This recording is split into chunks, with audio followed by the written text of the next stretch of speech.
നേതാവിന്റെയും ഉച്ചിക്കറിവിന് ഈ കോൺഗ്രസ് പാർട്ടിയെ വിട്ടുകൊടുത്താൽ വരാനിരിക്കുന്ന തെരഞ്ഞെടുപ്പുകളെല്ലാം വെള്ളത്തിൽ വരച്ച വര പോലെ ആകുമെന്നും ഇപ്പോഴുള്ള അനുകൂല സാഹചര്യത്തെ ഉപയോഗിച്ച് കോൺഗ്രസ് അധികാരത്തിൽ എത്തുകയും വേണം. അതിനൊക്കെ വേണ്ടിയിട്ടാണ് കേരളത്തിലെ സകല നേതാക്കളെയും കഴിഞ്ഞ ദിവസം കോൺഗ്രസ് ഹൈക്കമാൻഡ് ഡൽഹിക്ക് വിളിപ്പിച്ചത്. ഇത്തവണ തരൂരും തെരഞ്ഞെടുപ്പ് ചർച്ചകൾ സജീവമാകുന്ന കോൺഗ്രസിനൊപ്പം ചേർന്നിട്ടുണ്ട്. സോണിയാഗാന്ധി നടത്തിയ പ്രത്യേക നീക്കം കൊണ്ടാണ് തരൂർ ഡൽഹിയിലെ യോഗത്തിനെത്തിയത്. അതും കേരളത്തിലെ നേതാക്കൾ സംഗമിക്കുന്ന വേദിയിൽ എത്തിയത്. നിലമ്പൂർ തെരഞ്ഞെടുപ്പ് അടക്കം തരൂർ കോൺഗ്രസുമായി നയപരമായ പല വ്യത്യസ്ത അഭിപ്രായത്തിലായിരുന്നു. അതുകൊണ്ട് തന്നെ എല്ലാ നേതാക്കളും തമ്പടിച്ച നിലമ്പൂരിൽ തരൂരിനെ മാത്രം പ്രചാരണ രംഗത്ത് കണ്ടില്ല.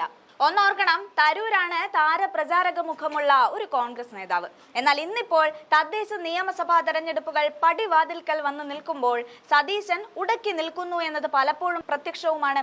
അവിടെയാണ് ഹൈക്കമാൻഡ് ഒരു കടുംപിടുത്തം പിടിക്കുന്നത്. ഒരു നേതാവിനെ മാത്രം ചുറ്റിപ്പറ്റിയല്ല കോൺഗ്രസ് എന്ന പാർട്ടി നിൽക്കുന്നത്. പകരം പ്രസ്ഥാനത്തോടൊപ്പം ചേർന്ന് നിൽക്കുന്നവരെ ഈ പ്രസ്ഥാനമാണ് നായകരാക്കുന്നത്. കേരളത്തിൽ കോൺഗ്രസ് വീണ്ടും അധികാരത്തിലെത്തിയാൽ മുഖ്യമന്ത്രിയാകുക KC വേണുഗോപാലാണോ? ഈ സംശയം കേരളത്തിലെ കോൺഗ്രസ് നേതാക്കളിൽ സജീവമാക്കുന്നതാണ് ഡൽഹി ചർച്ചകൾ.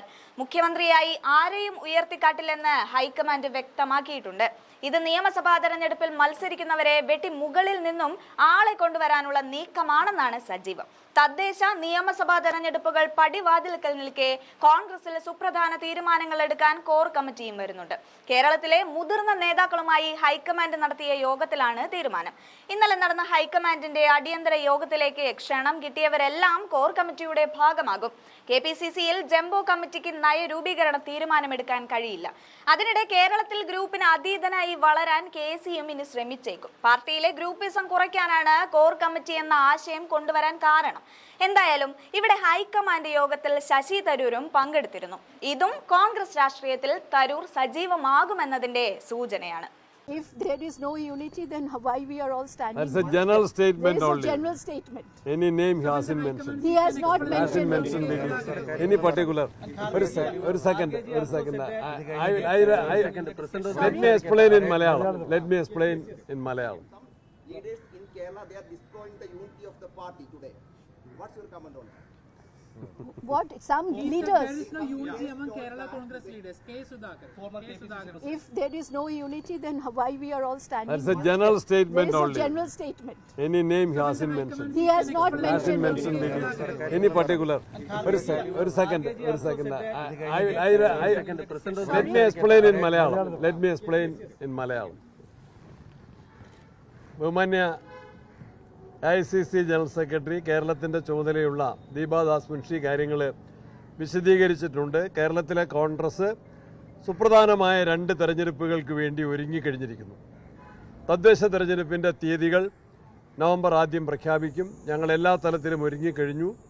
വാർഡ് തലത്തിൽ കോൺഗ്രസ് പ്രവർത്തകർ ഭവന സന്ദർശനം നടത്തി സ്ഥാനാർത്ഥികളെ നിർണ്ണയിക്കുന്നതിനുള്ള നിർദ്ദേശങ്ങൾ KPCCയും ഐക്യജനാധിപത്യ മുന്നണിയും കോൺഗ്രസ് പാർട്ടിക്കും മറ്റ് കക്ഷികൾ അവരവരുടേതായ കക്ഷികൾക്കും നൽകിയിട്ടുണ്ട്. ഞങ്ങൾ ഒറ്റക്കെട്ടായിട്ട് മുന്നേറും. അതുപോലെ തന്നെ അസംബ്ലി തെരഞ്ഞെടുപ്പും ഏറ്റവും സമീപത്താണ്.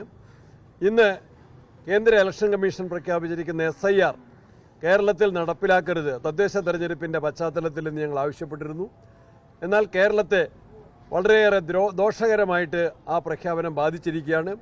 അതിനെയും വെല്ലുവിളിയായി നേരിട്ടുകൊണ്ട് മുന്നേറാൻ ഞങ്ങൾ തീരുമാനിച്ചിരിക്കുന്നു.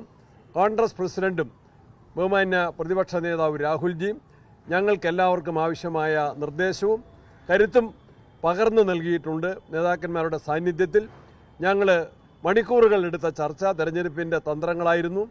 ഇന്ന് കേരളത്തിലെ ഇടതുപക്ഷ മുന്നണി ഭരണമുന്നണി വിഘടിച്ച് നിൽക്കുകയാണ്. PM ശ്രീയുടെ കാര്യത്തിൽ CPIയുടെ നിലപാട് CPMന് തലവേദന സൃഷ്ടിച്ചിട്ടുണ്ട്. നയങ്ങളിൽ നിന്ന് നിലപാടുകളിൽ നിന്ന് ഒളിച്ചോടുന്ന CPMനെയും മുഖ്യമന്ത്രിയെയുമാണ് നമുക്ക് കേരളത്തിൽ കാണാൻ സാധിക്കുന്നത്.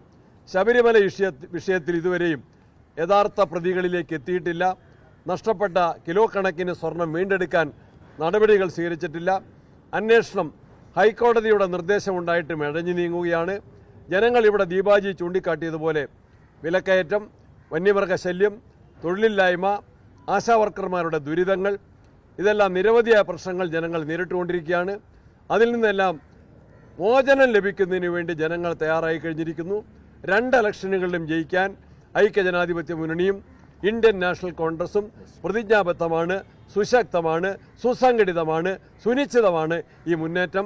ഇന്ന് നേതൃത്വത്തിൻ്റെ ചർച്ചകൾ ഞങ്ങൾക്കതിന് കൂടുതൽ കരുത്തും ഉന്മേഷവും പ്രതിജ്ഞാബദ്ധതയും നൽകിയിരിക്കുന്നു. Thank you all.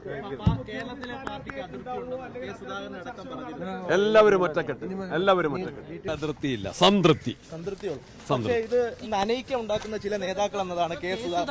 സുധാകരൻ പറഞ്ഞത്. അപ്പോൾ അദ്ദേഹം ഐക്യത്തിന് കൂടുതലായിട്ട് അടിവരയിടുകയായിരുന്നു. അത് സ്വാഗതാർഹമാണ്. അതൊരു ജനറൽ സ്റ്റേറ്റ്മെന്റ് അല്ല. General statement. That is only A general statement. ഞങ്ങളാണ് ഏറ്റവും അധികം, ഞങ്ങൾ അടുത്തടുത്ത് സീറ്റിലായിരിക്കുന്നത്, ഏറ്റവും അടുത്തടുത്ത്. പ്രസിഡന്റ് ഇങ്ങനെ പോയി കഴിഞ്ഞാൽ അടുത്ത തെരഞ്ഞെടുപ്പിൽ ജയിക്കാൻ പറ്റില്ലെന്നാണ് കെ. സുധാകരൻ പറഞ്ഞത്. ഇങ്ങനെ പോയാൽ തന്നെ ജയിക്കാം, കൂടുതൽ കരുത്തോടെ പോകാം. അദ്ദേഹം ഐക്യത്തിന് അടിവരയിടുക ചെയ്തത്. ഐക്യത്തിന് അടിവരയിടുക ചെയ്തത്.